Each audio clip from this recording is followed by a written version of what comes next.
Hello, hello, hello. It is Rebecca Nichols here, and this is my Royal Treats podcast. Thank you for being here. I'm excited to share with you today, guys. I will be sharing a little bit about the spiritual solitude journey. Thanks to everyone over on my Instagram who've been voting for this topic today. And it's great to have your input, and it's great to hear what you value and what matters to you. And obviously I'm here to serve you, so thank you for showing up and participating. And so yes, I've wanted to share a little bit about spiritual solitude journey for a while. And I don't think it's a journey that has to be a long journey, but I do think it's a necessary journey for all of us who are embarking or discovering even this spiritual side to ourselves. Now, spirituality for me is not religion. I think I've been really clear about that throughout my podcasts. It's although religion has been created on the basis of spirituality, I think we've lost our way over the years. I think we've been caught up in a lot of dogma, and I think we've been caught up in a lot of self-righteousness even within the spiritual community as itself, and we also have a lot of ego involved even within the spiritual community. So there's a few things that I want to talk about, which I know will be questions that you've been talking about and burning things and on your mind, and maybe sort of things that you're feeling around what's happening at the moment within the community. Now, I am now on iHeartRadio, which is awesome.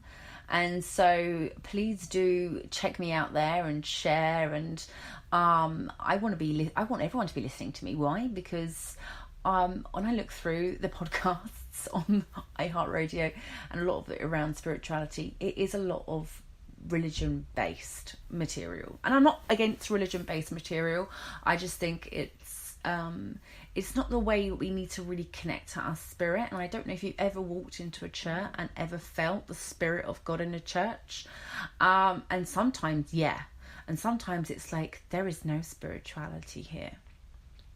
And so when ego is involved, there is no spirit. And so when we have self-righteousness and we have dogma, it's very much lack of spirit. And so there's things that when we're talking about enlightenment, we're talking about crown chakra, this is the seat of enlightenment. Even we get to third eye and we're sort of more or less there. And the reason being is because once we get to third eye, we're very aware that we're creating this reality. And this was the big deal for me sort of 3 years ago when I first had my third eye open. I wish I could go back and have it reopened, because it was such an experience. And I don't know if you've had that same experience of having your third eye open and having that realization of, I'm here creating this reality. This is all me. And at first I got really pissed off because I'd realized that I'd been creating all my mess along the way, as well as creating all the amazing things. And then I started crying and I'm staring at the moon. So I basically had my third eye open. I was staring at the moon. I had this realization. Everything made sense. I had my spirit guides kind of come with me. I felt very comforted and very warm and very at peace. And I just felt like, yes, gosh. And it was probably meant to happen at that time. And I think we all wake up when we're supposed to wake up, right? And I want everyone to wake up. Wake up to the fact that they are creating their reality. Being woke isn't necessarily a trend, although it is a trend. Being woke is being woke to yourself, not being woke to an idea or woke to other people's realities, because we're all creating our own individual realities. So just be very mindful of that. You are here to create your reality, not to necessarily be sucked into someone else's illusion, because life in itself, it's just an illusion. It's a beautiful illusion. It's a grand illusion. It's the grandest illusion that's ever been told. But it's in your hands. Your fate, your destiny, wherever you want to go in this life, it's all on you. It's not on anyone else. It's not on a miracle falling from the sky. It's not your parents. It's not your teachers. It's not your friends. It's not your boss. It's you. You are totally in control. And this is where I take you from the passenger seat into the driving seat. And it's something that it's a parable of mine that I really like to use in order to explain how it works in terms of creating your reality.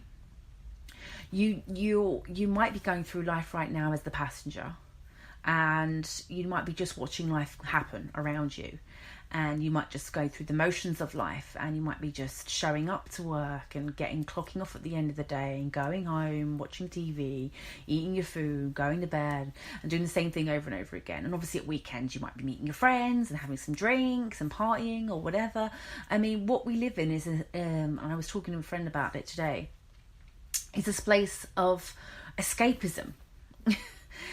Where people are really excited to escape their realities because they're not really comfortable with what they've created, or they're not comfortable in their own environment, so they're not even comfortable in their own skin. There's a lot of hidden truths, there's a lot of unsaid things, there's a lot of inauthenticity. And although I'm not going to be covering authenticity today, I definitely want to be doing another podcast about it. And I have talked about being authentic and living your truth in previous podcasts. But, you can never share enough of this stuff.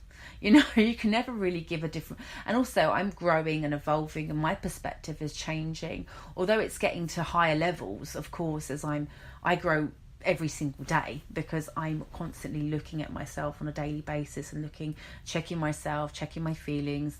I read a lot, I listen a lot, I watch a lot of things, I listen to a lot of people, I have a lot of conversations with a lot of people, and I'm always trying to see the bigger perspective on a lot of things without obviously getting too involved as well, and having a kind of like, well, that's your story, right? People often want to get into debates about you and they want to be right. Yeah, and they want to make you wrong. And I was in a relationship where I was with actually a really lovely man. I can't make him wrong, and I can't fault him. But at the same time, I felt like I was always constantly being felt like I was wrong.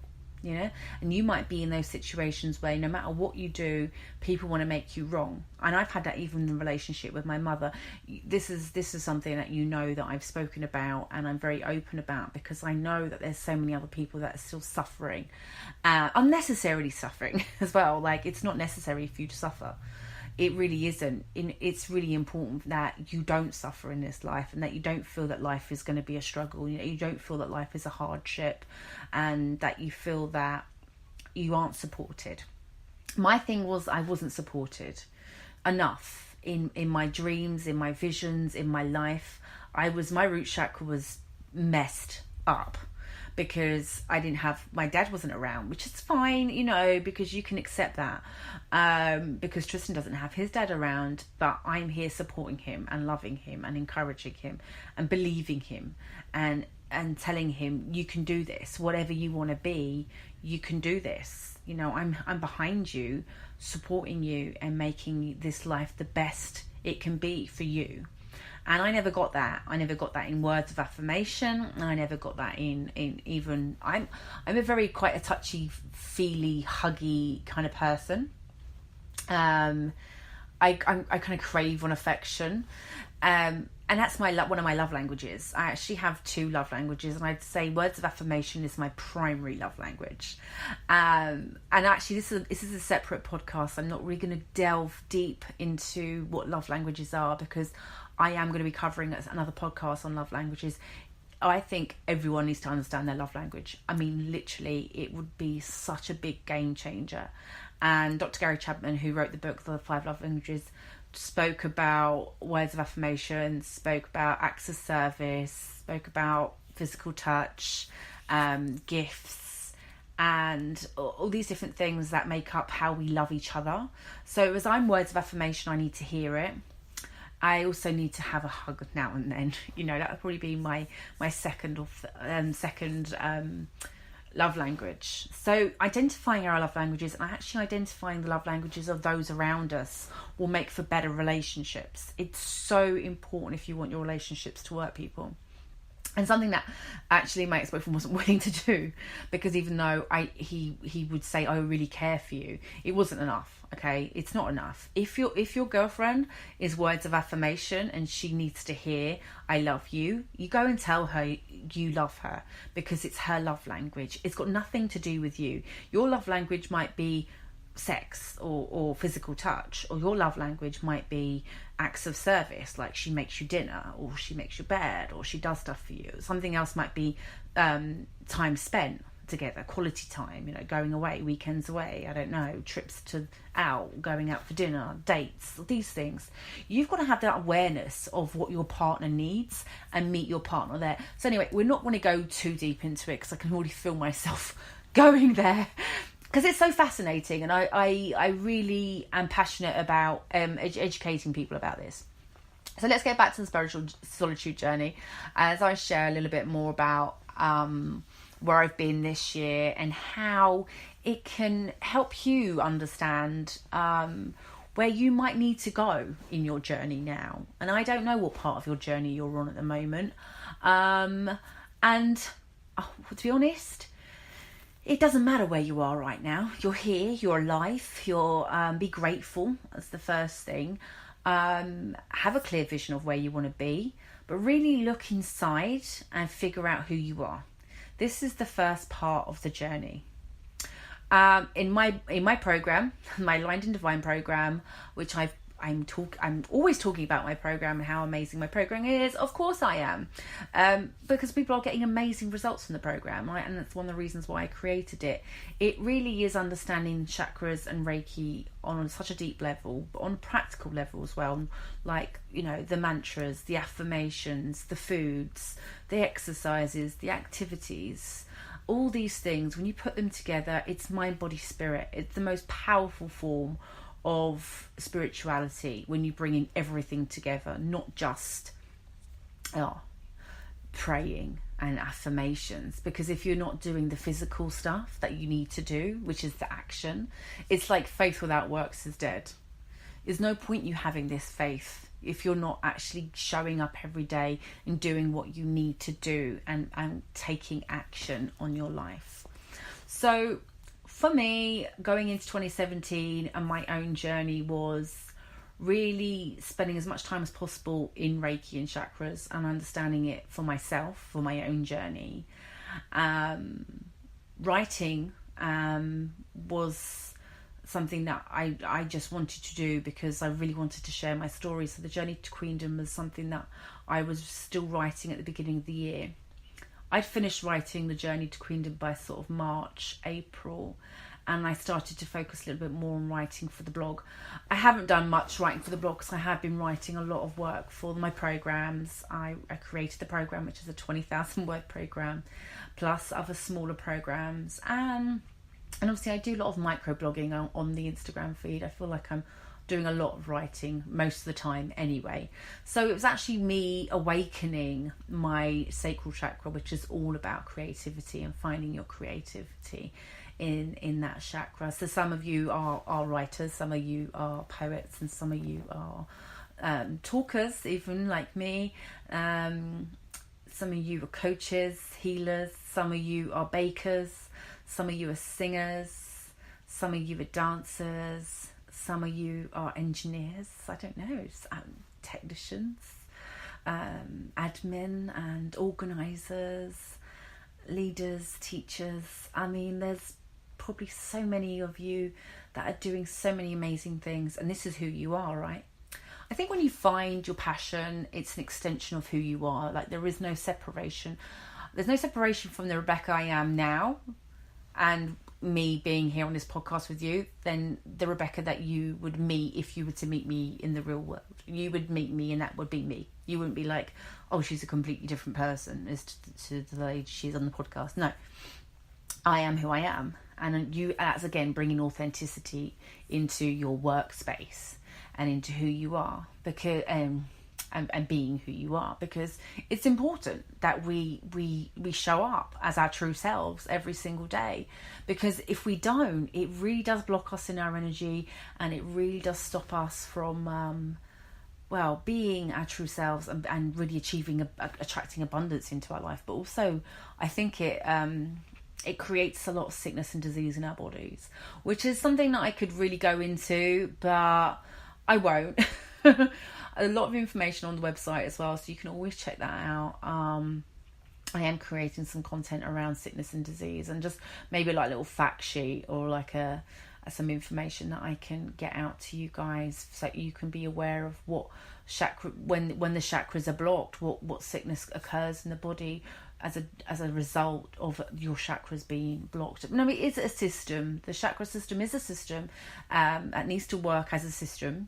So an energy system, like any other system in our bodies, the endocrine system, the respiratory system, the lymphatic system, the circulatory system, they all work, and they all do what they need to do so that we can be high functioning beings, and that we can live our life to the fullest and live a long life if that's what we wish to do. I don't see why we all can't be happy and healthy, but the need to be out there and be everywhere, and this is where the solitude needs to come in. To be showing up for others but not showing up for ourselves is probably what I see the most when I'm coaching people, when they're coming to me and they're trying to do so much as well as take on this journey of discovering who they are. Sometimes the best thing you can do is say no. You know, the power that you have in that space. I say no a lot to a lot of people a lot of the time. I can't do that. I can't be there. Sorry, I can't help you. And I don't feel bad for it, whereas I would probably feel quite bad for it before, because I'm, as an empath, you know, this overwhelming need to help is there. And I'm not saying I don't want to. I'm just saying if it's taking from me, I can't do it. I'm sorry. I love me more.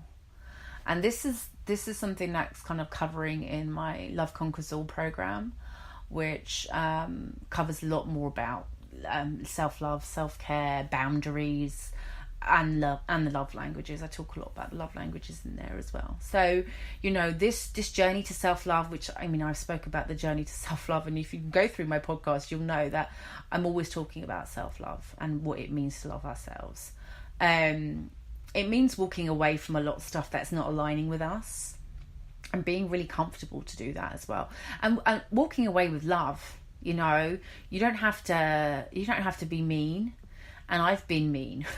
I've been mean because I've been angry and defensive, and I've been mistreated, and I've been pissed off, and that's real, right? And when you get into that space, you kind of want to cut people off left, right and centre. So there's ways to do it, and for me personally, I just think it's kind of like, this isn't really for me right now. This doesn't work for me. We're not connecting the way we should. Like, I really wish you the best in your life, you know, and letting people go who just do not vibrate on your frequency, because number one, maybe they're just not willing to sit with you in that space and hold a space for you. Maybe they're just too self-centered and too selfish in their own desires, and then maybe they're just not listening to you, or maybe they lack empathy, and you're starting to see that they lack empathy more. I think for me, I started to look around at the people I had in my life, and I'm like, you're just not sincere. You lack empathy. You're all about you, and you're not really having consideration for others, because I'm all about you being for you, right? Because that's important. But it doesn't mean you go around disregarding everybody else because you have your own agenda, because you really won't get anywhere in life. I've seen it firsthand. I've experienced it myself with my own life. And I just know it doesn't really work, people. It really doesn't. So I think you can really succeed in this life without harming other people.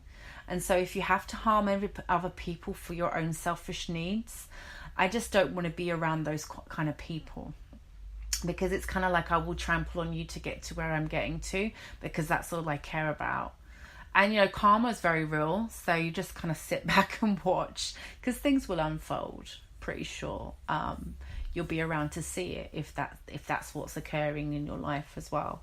I've had to remove people just because, you know, I've had to go on this journey to be the best version for me, for you as well. You know, I have a lot of people that watch me, follow me, listen to me, and I want to be the best for myself, but I want to be the best for you, because this is the role, this is the job, this is what I've taken on, this is what I've chosen to be. And so when I've chosen to be this person, I've chosen the responsibility it comes with as well. And I don't want to be a hypocrite. So I'm always going to come to you authentic. And even if that means sometimes I have to come with my ugly shadow self, I'm always going to come to you as the real me. Now, I've been going through my own personal problem. I've got some personal problems. We've all got some personal stuff that we're going on. And it's neither good nor bad. It's just stuff that I'm dealing with. And so sometimes in that space, I really need to be on my own to deal with that. And to grow through it and learn and come out the other side. You know, I totally believe that the universe has thrown me into the depths of darkness for a reason. You got to grow, Rebecca. You're going into darkness. There you go. I'm going to water you. It's going to rain. It's going to rain. And you're going to grow. You're going to grow. In that space, you're going to grow. And, you know, when you do embrace those dark times, when you do embrace those hardships or for those challenges that come up for you, be grateful for it. I've learned to be grateful for it because I've always looked at it as a lesson. And when we can look at it as a lesson and not be mad or not be angry about it, but just really accept it, even accept that maybe we've created it, because that's the hardest thing, right? And even I know that's the hardest thing. We can actually move past it and we can actually use it for some good. Yeah? And that's the most important thing. That we do learn and we do not keep going over the same things and repeating the same lessons over and over and over and over again, or same mistakes.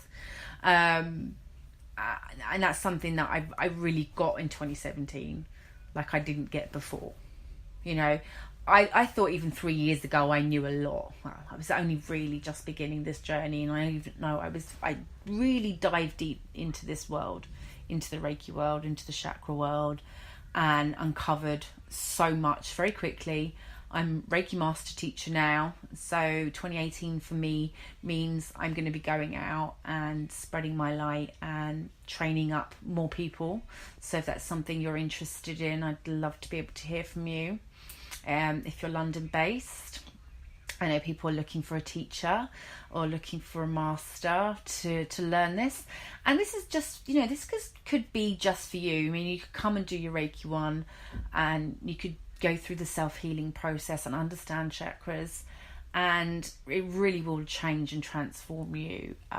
Self-healing is one of the, it's just a gift anyway, to be able to heal yourself, and obviously Reiki 2 is for those people who want to be practitioners and heal people. I just think it's an amazing thing to do, and when I get the results from my clients and they're like, wow, like this is insane. And even I'm just blown away, and I'm humbled, of course. But I'm proud of all my students that are on my programs, all my queens. You are doing absolutely awesome. I just want you all to know. And keep pushing on. It's an ongoing journey. It's an ongoing journey. So spiritual solitude for me, really, just to sum it up, is a time that you spend on your own, not necessarily around loads of people all the time.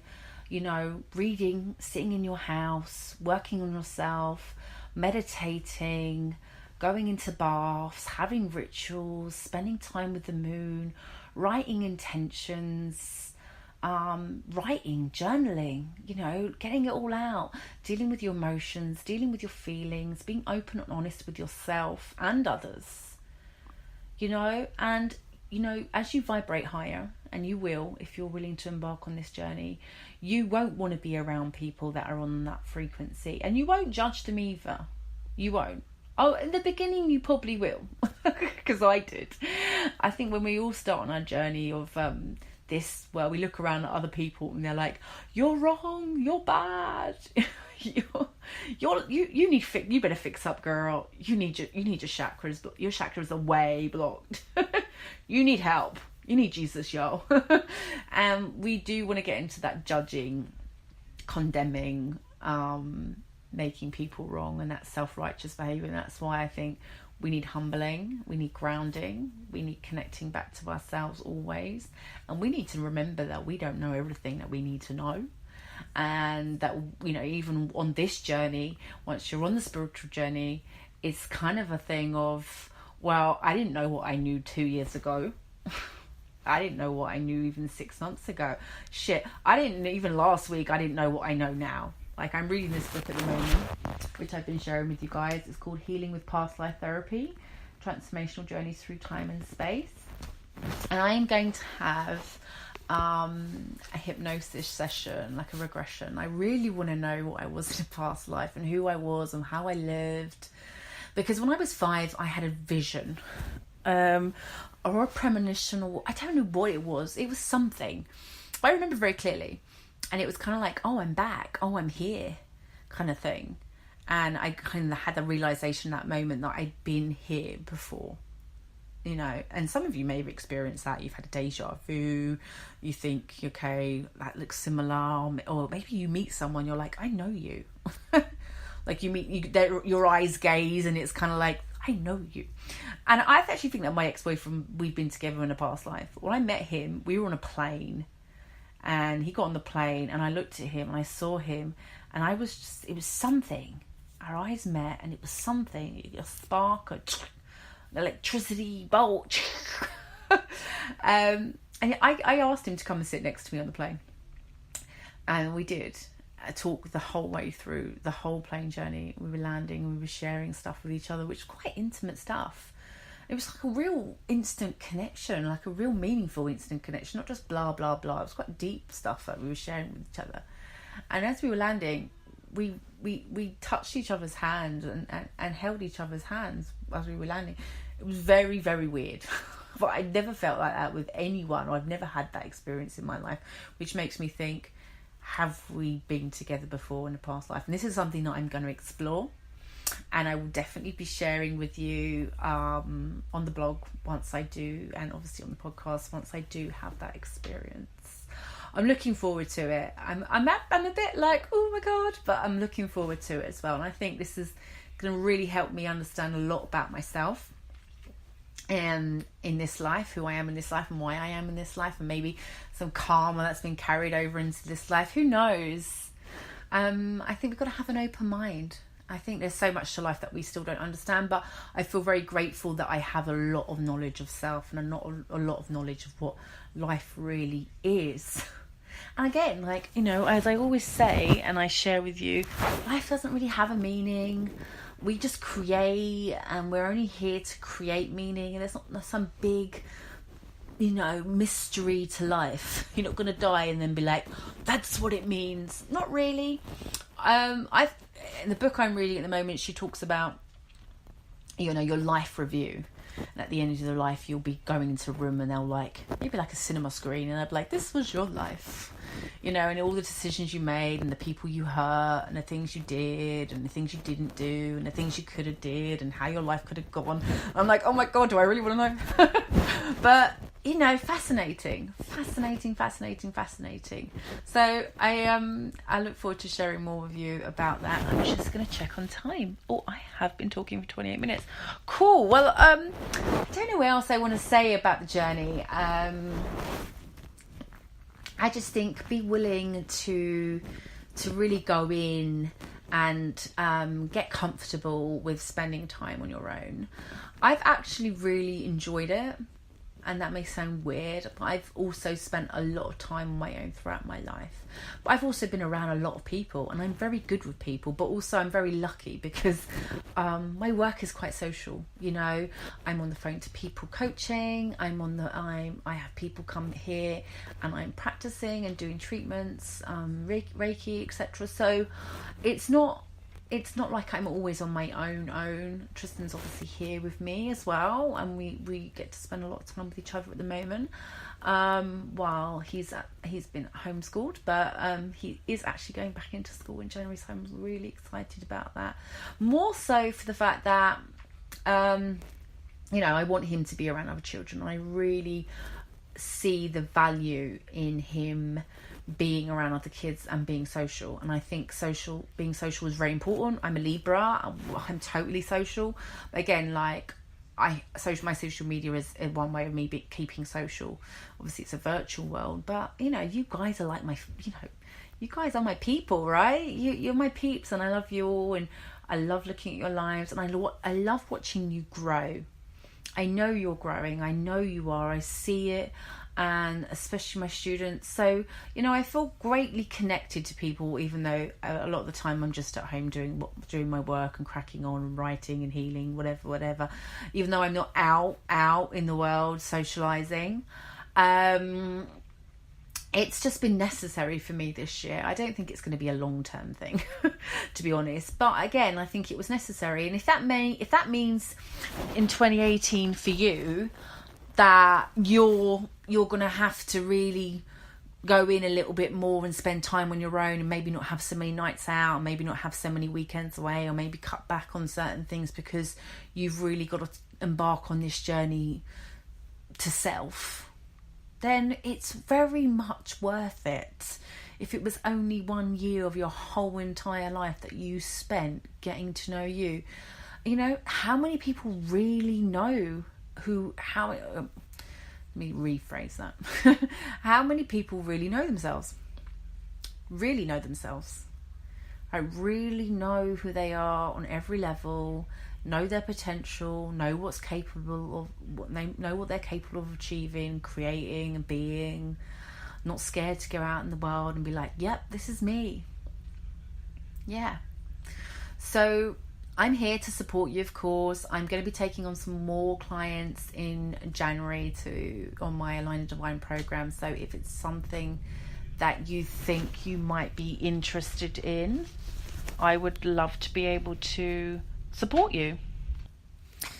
In fact, I absolutely love taking on new clients and working with new clients. I mean, it's really just an exciting thing. And just, for me, you're doing most of the work, right? I'm just there holding your hand, supporting you, giving you prompts, helping you get over anything that you might be struggling with.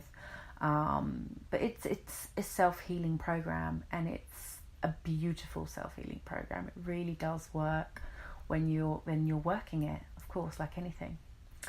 Well, lovely, lovely, lovelies. I'm going to go. It's been amazing spending time with you, and thank you for your time. I really do appreciate it. I appreciate you could be anywhere doing anything, but you're here listening to me, sending you all the love and light. And please do connect. You let me know what you think of the podcast. Let me know if you have any questions. You can always drop me an email, obviously info@queenofmylife.london. Hit me up on my Twitter, which is queenofmylife80, and also obviously on the Instagram. Stay connected over there at queenofmylife.london. Drop me a DM, say hey, what's up. It's always nice to hear feedback. I do get feedback, and it's lovely. It's nice to know that I'm making a difference in the world. It makes me smile. Well, have a beautiful day wherever you may be, and I will speak to you very, very soon. Take care. Bye.